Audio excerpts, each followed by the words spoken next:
me salió picúa. Nena, esa como que el sol está que quema. Tengan un buen día a todos ustedes. En esta oportunidad vamos a presentar el tema relacionado a teorías de la información. Los tres integrantes del grupo que vamos a exponer referente a este tema está conformado por tres: mi persona Rubén Guamaní, mi compañero Mike Aroste, mi compañera Yesenia Aquino, que posteriormente van a ir integrando este tema con la exposición siguiente a mi persona. Bueno, vamos a comenzar básicamente con lo que es la teoría de la información, que también conocida como teoría matemática de la comunicación o teoría matemática de la información. Es una propuesta teórica presentada por Claude Shannon y Warren Weaver a finales de la década de los años 1940. Esta teoría está relacionada con las leyes matemáticas que rigen la transmisión y el procesamiento de la información y se ocupa de la medición de la información y de la representación de la misma, así como también de la capacidad de los sistemas de la comunicación para transmitir y procesar la información. La teoría de la información es una rama de la teoría matemática y de las ciencias de la comunicación, de la computación, que estudia la información y todo lo relacionado con ella. Dentro de esta tenemos lo que son los canales de la información, la comprensión de datos y la criptografía, entre otros. Ahora vamos a hablar un poco de lo que es la historia de las teorías de la información. Bueno, primero vamos a hablar de lo que es la teoría de la información. Surge a finales de la Segunda Guerra Mundial, en los años 40, como ya lo mencioné anteriormente. Esta fue iniciada por Claude Shannon a través de un artículo publicado en Bell System Technical Journal en 1948, titulado Una teoría matemática de la comunicación. En esta época se buscaba utilizar de manera más eficiente los canales de comunicación, enviando una cantidad de información por un determinado canal y midiendo su capacidad. Posteriormente se buscaba la transmisión óptima de los mensajes. Esta teoría es el resultado de trabajos comenzados en la década de 1910 por Andrew A. Markovits, a quien le siguió Ralph Hartley en 1927, quien fue el precursor del lenguaje binario. A su vez, Alan Turing en 1936 realizó el esquema de una máquina capaz de tratar información con emisión de símbolos, y finalmente Shannon, matemático, ingeniero electrónico y criptógrafo estadounidense, conocido como el padre de la teoría de la información, junto a Warren Weaver, contribuyeron en la culminación y el asentamiento de la teoría matemática de la comunicación de 1949, que hoy es mundialmente conocida por todos como la teoría de la información, y es el tema referente que estamos tratando a continuación. Entonces, Weaver consiguió darle un alcance superior al planteamiento inicial, creando un alcance superior y un modelo simple y lineal, que fue compuesta básicamente por lo que es la fuente, el codificador y el mensaje, que posteriormente es transmitido por el canal, llegando así al decodificador y finalmente llegando al usuario final o al destino que éste tiene, ¿no? Entonces, la necesidad de una base teórica para la tecnología de la comunicación surgió del aumento de la complejidad y de la masificación de las vías de comunicación, tales como el teléfono, las redes de teletipo y los sistemas de comunicación por radio. La teoría de la información también abarca todas las restantes formas de transmisión y almacenamiento de información. Con relación a podemos mencionar que Warren Weaver, juntamente con Shannon, fueron los precursores de lo que es la teoría de la información, ¿no? Por lo que vamos a continuar con el desarrollo de esta teoría, ¿no? Ya.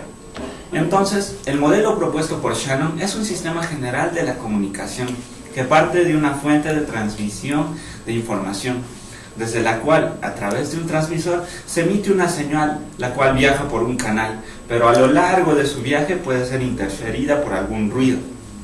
La señal sale del canal, llega a un receptor que puede ser, en este caso, si ponemos un ejemplo, podría ser mi compañero, cuando yo le estoy emitiendo algún tipo de mensaje y él lo recibe como siendo el receptor de ¿no? Ya, posteriormente a esto queda decodificada la información y convirtiéndola posteriormente en el mensaje que pasa a un destinatario o usuario final. Con el modelo de la teoría de la información se trata de llegar a determinar la forma más económica, rápida, segura y confiable de codificar un mensaje, sin que la presencia de algún ruido complique su transmisión o este sea interrumpido de una manera intempestiva, lo cual dificulte que el mensaje llegue al usuario final. Entonces, para esto, el destinatario debe comprender la señal correctamente. El problema es que, aunque exista un mismo código de por medio, esto no significa que el destinatario va a captar el significado que el emisor le quiso dar al mensaje, pues este puede ser, por así decirlo, malinterpretado, ¿no? O quizás tomado en una forma de doble sentido. Por lo tanto, la codificación puede referirse tanto a la transformación de voz o imagen o en señales eléctricas o electromagnéticas. Esto podríamos decirlo así como la codificación, que puede referirse tanto a la transformación de voz o imagen en señales como al cifrado de mensajes para asegurar su privacidad. Un concepto fundamental en las teorías de la información es que la cantidad de información contenida en un mensaje es un valor matemático bien definido y medible. El término cantidad no se refiere a la cuantía de datos, sino a la probabilidad de que un mensaje, dentro de un conjunto de mensajes posibles, sea recibido. En lo que se refiere a la cantidad de información, el valor más alto se le asigna al mensaje que menos probabilidades tiene de ser recibido. Si se sabe con certeza que un mensaje va a ser recibido, su cantidad de información es cero o nulo en este caso. A continuación voy a hablar lo que es la teoría aplicada de la tecnología. En esta ocasión se dice que la teoría de la información se encuentra aún hoy en día en relación con una de las tecnologías en boga, Internet. Desde el punto de vista social, Internet representa uno de los significativos beneficios potenciales, ya que ofrece oportunidades sin precedentes para dar poder a los individuos y conectarlos con fuentes cada vez más ricas de información digital.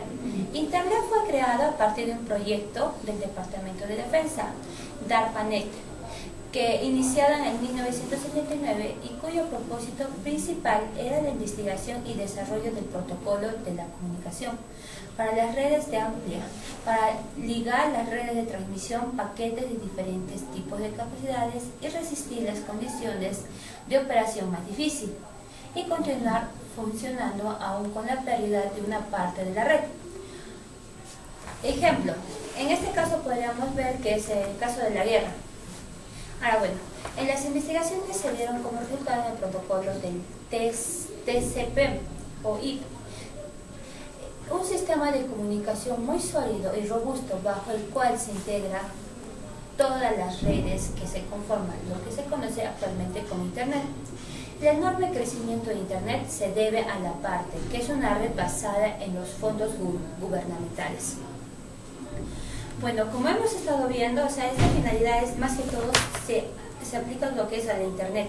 Como hemos visto, el Internet ha estado evolucionando de poco a poco, de cómo la tecnología ha estado avanzando, de que a principios de los años 1994 comenzó a darse un crecimiento explosivo de las compañías con propósitos comerciales en Internet, dando así origen con una nueva etapa de desarrollo en red, descrito por los rasgos, que es el TCP, el mete paquete de la información, que se quiere enviar y saca los paquetes para utilizar cuando se recibe. Estos paquetes pueden compararse con sobres de correo. Guarde la información, cierre el sobre y en la parte exterior pone la dirección a la cual va dirigida y la dirección de quien la envía. Mediante este sistema los paquetes viajan a través de la red y se llegan a su destino deseado. Una vez ahí, la computadora de destino quita el sobre y procesa la información. En caso de ser necesario, envía una respuesta a la computadora de origen usando el mismo procedimiento. Cada máquina está conectada a Internet y tiene una dirección única. Esto se hace que la información que se envía no equivoque el destino. Existen dos formas de darse direcciones. con letras o con números. Realmente las computadoras utilizan las direcciones numéricas para mandar paquetes de información, pero las direcciones con letras fueron implementadas para facilitar su manejo a los seres humanos. Una dirección con letras consta de 4 partes. Una dirección numérica está compuesta por 4 partes. Cada una de estas partes está dividida por puntos. Ejemplo, el CD, el DISMA y entre otros. Una de las aplicaciones de las teorías de información son los archivos ZIP, documentos que se comprimen para su transmisión a través de correo electrónico o como parte de los procedimientos de almacenamiento de datos. La compresión de los datos hace posible completar la transmisión en menos tiempo. En el extremo receptor, un software se utiliza para la liberación o descomprensión del archivo, restaurando los documentos contenidos en el archivo ZIP a su formato original. La teoría de la información también entra en uso con otros tipos de archivos. Por ejemplo, los archivos de audio, video que se reproducen en producción de MP3, MP4 y se comprimen para una fácil descarga y almacenamientos en un dispositivo. Continuando con la exposición, voy a hablarles sobre la finalidad de la teoría de información.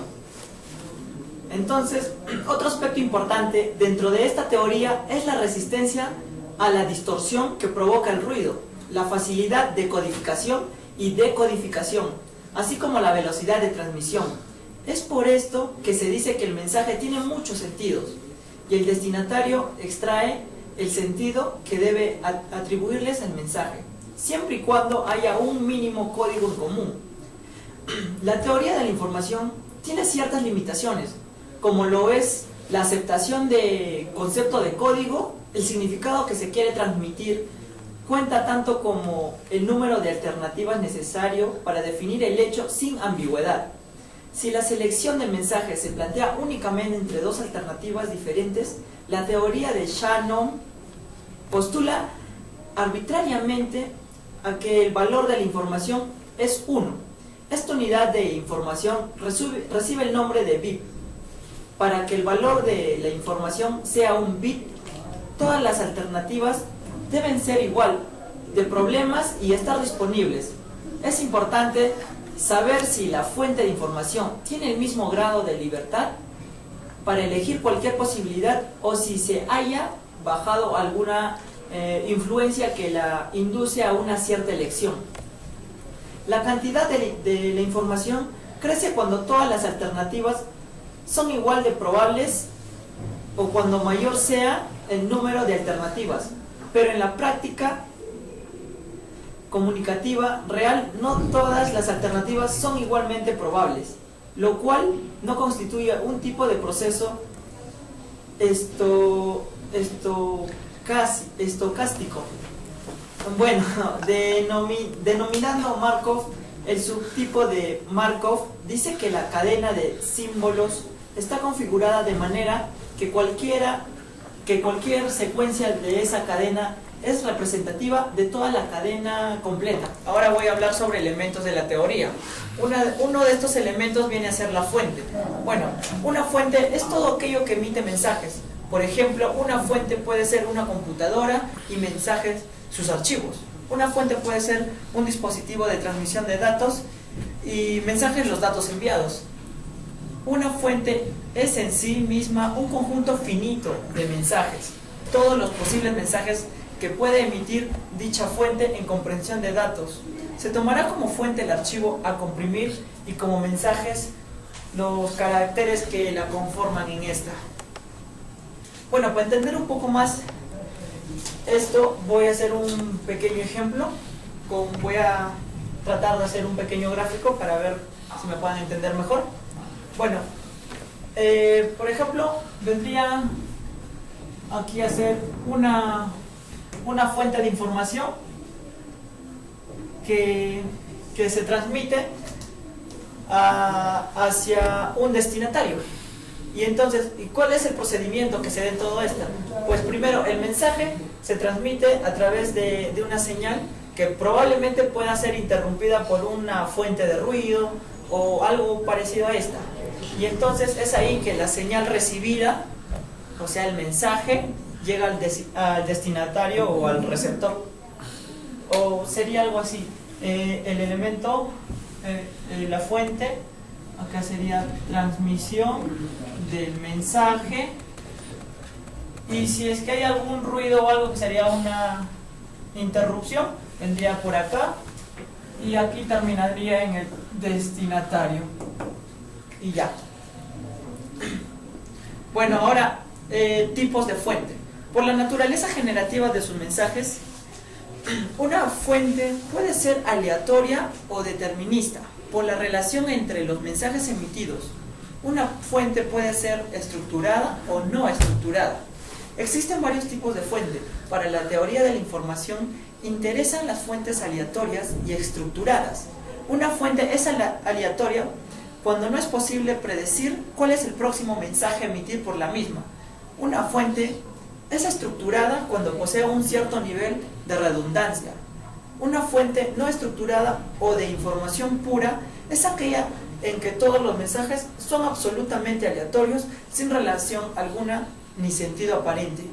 Este tipo de fuente emite mensajes que no se pueden comprimir, que no se pueden comprimir un mensaje para poder ser comprimido. Debe poseer un cierto grado de redundancia. La información pura no puede ser comprimida sin que haya una pérdida de conocimiento sobre el mensaje. Bueno, entonces el mensaje es un conjunto de ceros y unos, un archivo, un paquete de datos que viaja por una red, y cualquier cosa que tenga una representación binaria puede considerarse un mensaje. El concepto de mensaje se aplica también a alfabetos de más de 2 símbolos, pero debido a que tratamos con información digital, nos referimos casi siempre a mensajes binarios. El código.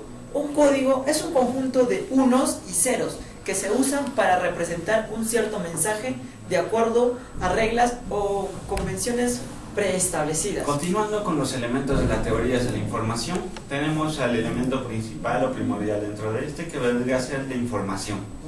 La información contenida en un mensaje es proporcional a la cantidad de bits que se requieren como mínimo para representar el mensaje, ¿no? El concepto de información puede entenderse más fácilmente si consideramos un ejemplo.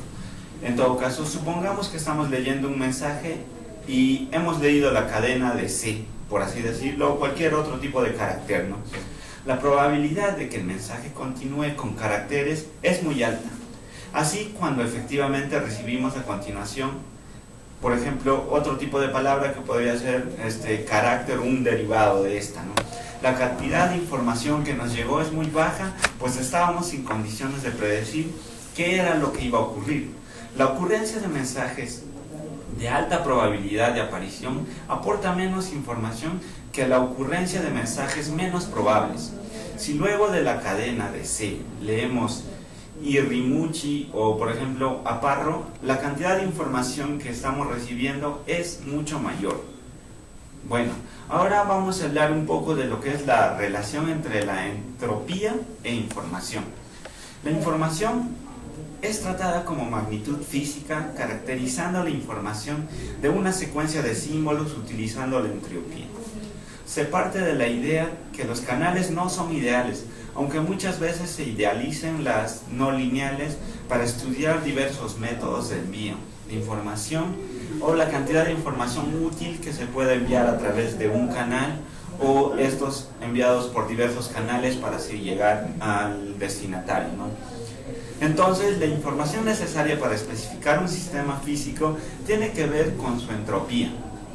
En concreto, en ciertas áreas de la física u otro tipo de sistema, extraer información del estado actual de un sistema requiere reducir su entropía, de tal manera que la entropía del sistema X, si podemos llamarlo así, y la cantidad de información, en este caso podría ser Y, extraíble dentro de esta, están relacionadas dentro de una sinopsis, por así decirla, ¿no? En este caso sería que la entropía X va a ser menor a la entropía entre X y Y esta a su vez va a ser menor o igual que 0 en esa relación, por así decirlo.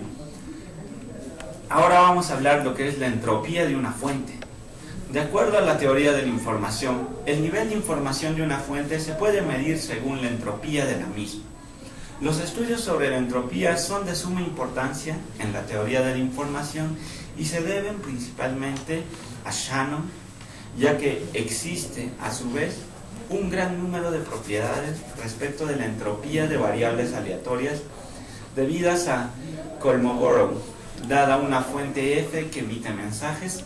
Esta resulta frecuente de observar, ya que los mensajes emitidos no resultan equiprobables, sino, en este caso podríamos hablar de otro tipo de ocurrencia, ¿no? Que pueden ser basados en la dependencia o dependiendo del tipo de mensaje. Para así poder codificar los mensajes de una fuente, intentamos, pues, en este caso utilizar menor cantidad de bits para los mensajes más probables y mayor cantidad de bits para los mensajes menos probables, de forma tal que el promedio de bits utilizados para codificar los mensajes sea menor a la cantidad de bits promedio de mensajes originales que se han enviado en un primer momento o en una primera instancia. Esta es la base de comprensión de datos. A este tipo de fuente se le denomina fuente de orden, que si podemos darle una sigla o asignación, podríamos darle de orden cero, por así decirlo, pues la probabilidad de ocurrencia de un mensaje no depende de los mensajes anteriores.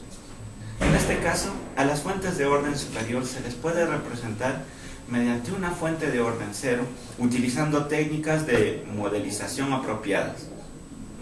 Entonces, definimos a la probabilidad de ocurrencia de un mensaje en una fuente como la cantidad de apariciones de dicho mensaje dividido entre el total de mensajes. Supongamos en este caso que la probabilidad pi de ocurrencia del mensaje X de una fuente. Tenemos ese tipo de información y supongamos, por ejemplo, que aparece otro tipo de información Y, que es la longitud del código utilizado para representar a dicho mensaje. Entonces la longitud promedio de los mensajes que se han mencionado anteriormente van a ser codificados de la fuente, por así decirlo, con un tipo de sumatoria entre ambas para encontrar así la relación de estas. Entonces se puede hallar el promedio ponderado de este tipo de longitudes y entonces la entropía de la fuente tiene gran importancia, ya que determina el nivel de comprensión que podemos obtener como máximo para un conjunto de datos. Si consideramos como fuente un archivo y obtenemos las probabilidades de ocurrencia de cada carácter en el archivo, podremos calcular la longitud promedio del archivo a comprimir. Se demuestra que no es posible comprimir estadísticamente un mensaje más allá de su entropía, lo cual implica que considerando únicamente la frecuencia de aparición de cada carácter de la entropía, nos da el límite teórico de comprensión. Mediante otras técnicas no estadísticas puede tal vez superarse este límite o, de ser el caso, quizás mantenerse y por lo tanto llegar al objetivo final de dicha comprensión de datos para encontrar los límites que minimizan este tipo de relación, ¿no? Bueno, pasando a otro caso, vamos a tocar otro tema. Ahora vamos a ver lo que es las teorías de la información, básicamente explicado dentro de un ejemplo, ¿no? Ya, en este caso vamos a ver que tenemos a una persona, ¿no? La cual va a ser la fuente de información, pues ella contiene todos los saberes previos que ha ido adquiriendo en la vida durante su crecimiento. En todo caso, esta persona sería llamado fuente de información y a la vez sería el transmisor de dicha información. Bueno, ya. Por ejemplo, pongamos un ejemplo de que esta persona quisiera transmitir conocimientos de lo que es las finanzas, auditoría, ¿no? Ya, o del curso de contabilidad. Ese sería el mensaje que quiere transmitir y el canal que se va a emplear para realizar dicha transmisión va a ser la conversación directa con el receptor de aquel mensaje, como podría ser otra persona, un profesor, un compañero o un amigo, ¿no? Ya. Dicho mensaje puede sufrir dichas alteraciones de ambigüedad, ¿no? Por ejemplo, el doble sentido, por lo que la persona que va a transmitir el mensaje tiene que transmitirlo de manera clara y concisa para que el mensaje no sea distorsionado y este sea recibido de forma clara y precisa, y así el destinatario final pueda hacer uso de este tipo de información y poder llegar a lo que es la la información efectiva en este caso, ¿no? Bueno, como hemos visto el ejemplo de mi compañero anterior, ahora vamos a ver de la información. Definimos como la información a todas las representaciones simbólicas que por significado se le asigna a quien la recibe o interpreta, contribuyen o disminuyen la incertidumbre. Bueno, ¿qué nos quiere decir? Es cuando un suceso contendrá mayor cantidad de información a menor probabilidad de ocurrencia. El concepto de la información supone la existencia de la duda o incertidumbre. En este caso, los efectos de información, según Shannon, nos dice que la información es lo que reduce la incertidumbre. O también en otro que es el conjunto de datos que permiten tomar una decisión. Ahora, la jerarquía de la información, datos. Vamos a tener que ver, son fragmentos, inconexos. La información son datos organizados o procesados. Y el conocimiento, que es información interiorizada. O sea, esa información interiorizada es como nosotros nos vamos a expresar ante otra persona, que podemos haber visto que puede ser hablado excesivamente o hablar tal vez más de lo que debe indebidamente.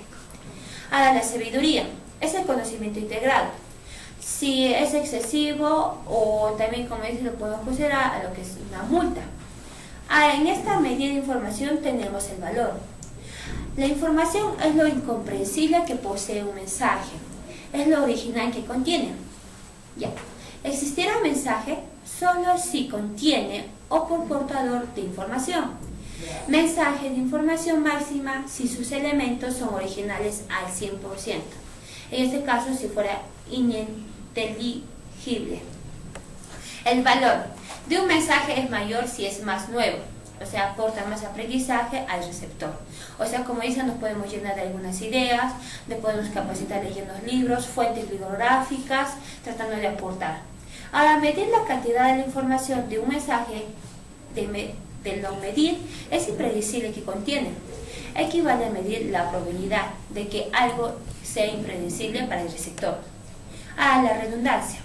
Bueno, en este caso de la redundancia existen muchas maneras. Como dice, al formar una palabra se elige una primera letra de todas las posibles. Luego se elige la segunda letra cuya probabilidad depende de las primeras letras seleccionadas. Y así hasta formar la palabra. La información aportada por las últimas letras de una palabra es menor. En esos idiomas nos permite que si se pierde parte de un mensaje podamos completarlo. O sea, o a veces cuando lo ponemos con que, TM, a veces no todos pueden entender. La redundancia es lo que nos permite ahorrar tiempo en la decodificación de los mensajes. Generalmente no leemos cada una de las letras y las palabras que conforman un texto, sino que vamos adivinando lo que viene. Ahora, en el principio de la medición de información, vamos a tener que por primer principio, la información que suministra un evento es función de la inversa de probabilidad de ocurrencia del mismo. ¿Qué quiere decir? Que es la probabilidad que tiene un mensaje de ser enviado, lo que determina su valor informativo. Ahora, en segundo principio, la información total será la suma de la información mutuas. Si ocurren dos eventos simultáneos, o sea, como vemos, puede haber A y B que son oportunos. Ahora, en otro tema vamos a ver el bit y el binits, señales binarias con dos niveles de tensión. O sea, como podemos ver es 0 o al 1, que se llaman dígitos binarios 0. O sea, y esto lo podemos ver a lo que son símbolos y datos. Ahora, en estos símbolos tenemos que ver que es todo aquello que por conveniencia predeterminada hace la alusión a algo que no necesariamente debe ser presente. En este caso tenemos al atributo.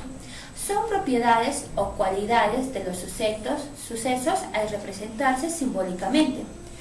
Los datos. Son representaciones simbólicas de propiedades o cualidades de entes o sucesos. Ahora, dentro de eso vamos a ver lo que son información de un símbolo. Si una fuente sin memoria que entrega símbolos, antes de la aparición de un símbolo, el estado o la incertidumbre, desconocimiento del símbolo que apareciera. Ahora, en la aparición del símbolo, sorpresa, ¿por qué aparece un símbolo no esperado? Tras la aparición del símbolo, el aumento de la información que tenemos, ya que no todos tenemos, o sea, la incertidumbre. Ahora vamos a ver esas fuentes de información. Una fuente de información es un elemento que entrega información. Ahora, vemos dentro de eso que hay dos fuentes sin memoria, que son los símbolos que se emiten, son estadísticamente independientes, y fuentes con memoria. Aparición de los símbolos no es estadística independiente. Ahora, la entropía, magnitud que mide la información contenida en un flujo de datos. Bueno, como podemos ver aquí son símbolos, diferencias que se están aplicando. Ahora vemos lo que son las fuentes, continuamos con la información de la fuente. Si todos los bits pueden traer un bit de información, entonces si la información mutua depende de un símbolo, ¿qué fuente puede producir? Mayormente eso lo podemos ver cuando a veces se hace en lo que es en las computadoras. Podemos insertar lo que son símbolos, entonces al final podemos ver que nos puede dar todavía como resultado tal vez una palabra, un mensaje que podemos transmitir.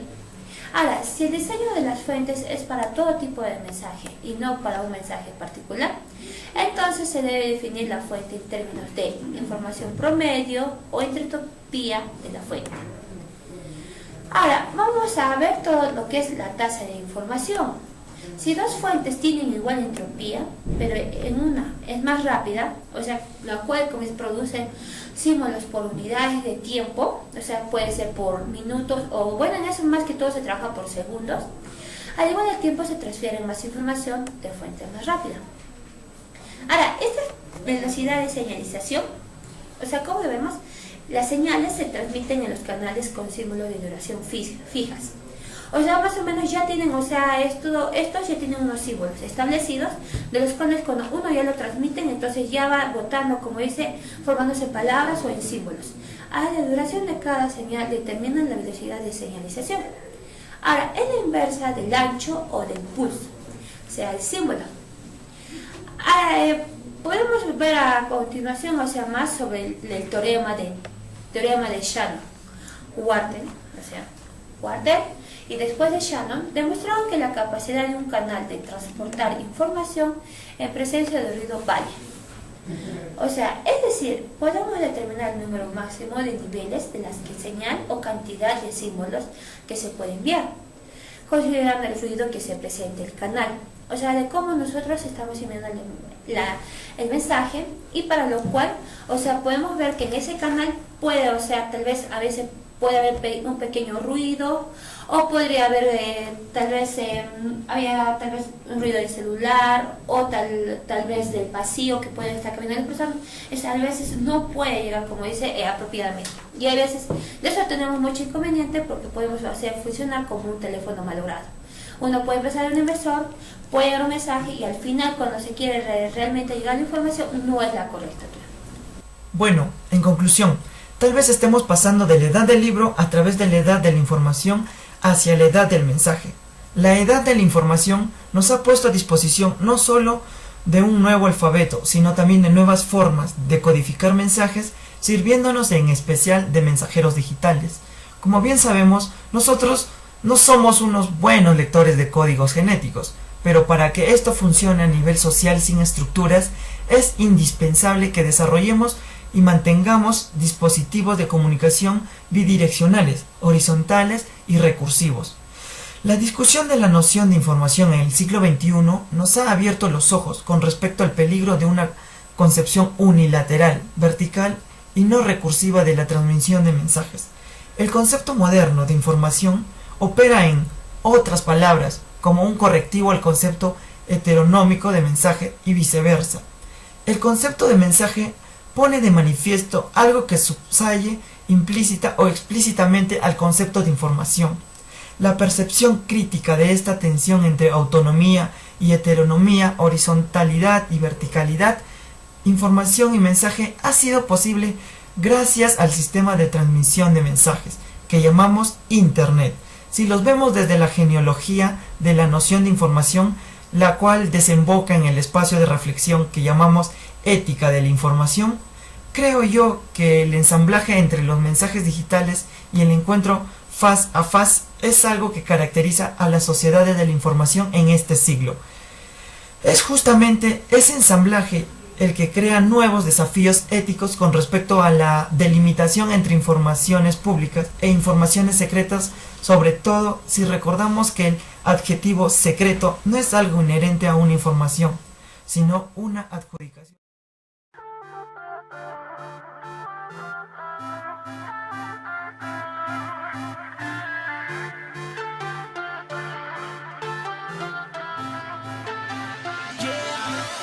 La noche llegó, sacó el maquinón como siempre a jugarme la fría. Si te subes a la nave siguiendo el plan, voy a cumplir tu fantasía. Tú pones las condiciones, hora y lugar.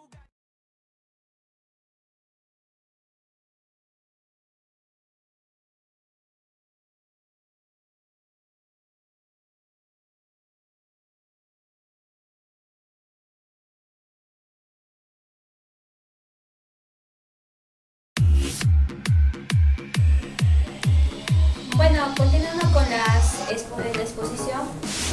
Mesdames et messieurs, s'il vous plaît, soyez prêts pour Harold Schubert et Has fallado muchas veces. A ver cómo me reproduce, está bien. Te has comido.